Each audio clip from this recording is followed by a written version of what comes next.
മലയാളത്തിലെ പ്രശസ്ത സംവിധായകൻ ജൂഡ് ആന്റണി ജോസഫിന് അദ്ദേഹത്തിന് ഭയങ്കര ടൈമാണ് കേട്ടോ. അപ്പോൾ അത് നമ്മുടെ തുടക്കം എന്നുള്ള സിനിമ വിജയിച്ചുകൊണ്ടിരിക്കുന്നത് കൊണ്ടൊന്നുമല്ല, ലാലേട്ടനെ പോലെ ഒരാളുടെ മകളെ വെച്ചുകൊണ്ട് ആദ്യത്തെ സിനിമ ചെയ്യുന്നു, അല്ലെങ്കിൽ അവരുടെ ആദ്യത്തെ സിനിമ ജൂഡ് ആന്റണി സംവിധാനം ചെയ്യുന്നു, ആശീർവാദ് സിനിമാസ് അത് പ്രൊട്ടക്റ്റ് ചെയ്യുന്നു.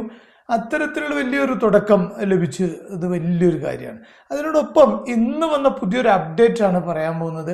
ആ അപ്ഡേറ്റ് മറ്റൊന്നുമല്ല, ജൂഡ് ആന്റണിയും ലാലേട്ടനും പങ്കുവെച്ചൊരു അപ്ഡേറ്റാണ്. അതായത് അടുത്ത വർഷം ലാലേട്ടൻ്റെ പടം ചെയ്യുന്നത് ആശീർവാദ് പ്രൊഡക്ഷൻസിൻ്റെ ബാനറിൽ ലാലേട്ടനെ വെച്ച് പടം ചെയ്യുന്നത് ജൂഡ് ആന്റണി ജോസഫ് ആയിരിക്കും. 12 വർഷത്തെ കാത്തിരിപ്പിന് ശേഷം എനിക്കൊരു അവസരം കിട്ടി എന്നാണ് ജൂഡ് ഇൻസ്റ്റയിലും മറ്റൊക്കെ പോസ്റ്റ് ചെയ്തിട്ടുള്ളത്.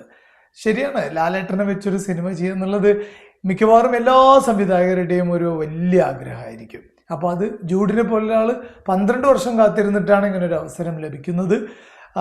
തൊട്ട് മുമ്പ് തുടക്കം എന്നുള്ള സിനിമ ലാലേട്ടൻ്റെ മോളെ വെച്ചിട്ട് ചെയ്ത് അത് വിജയിച്ച് തിയേറ്ററിൽ ഓടിക്കൊണ്ടിരിക്കുകയാണ്. അത് അവസാനിക്കുന്നതിന് മുമ്പ് മറ്റൊരു അപ്ഡേറ്റ് കൊടുത്തിരിക്കുന്നു. ഇതുപോലുള്ള പുതിയ സിനിമാ വിശേഷങ്ങൾ, മറ്റ് കൗതുകമുള്ള വാർത്തകൾ, പുതിയ വിശേഷങ്ങളൊക്കെ പങ്കുവെക്കുന്ന മറ്റു വിശേഷങ്ങളുമായി കാണാം.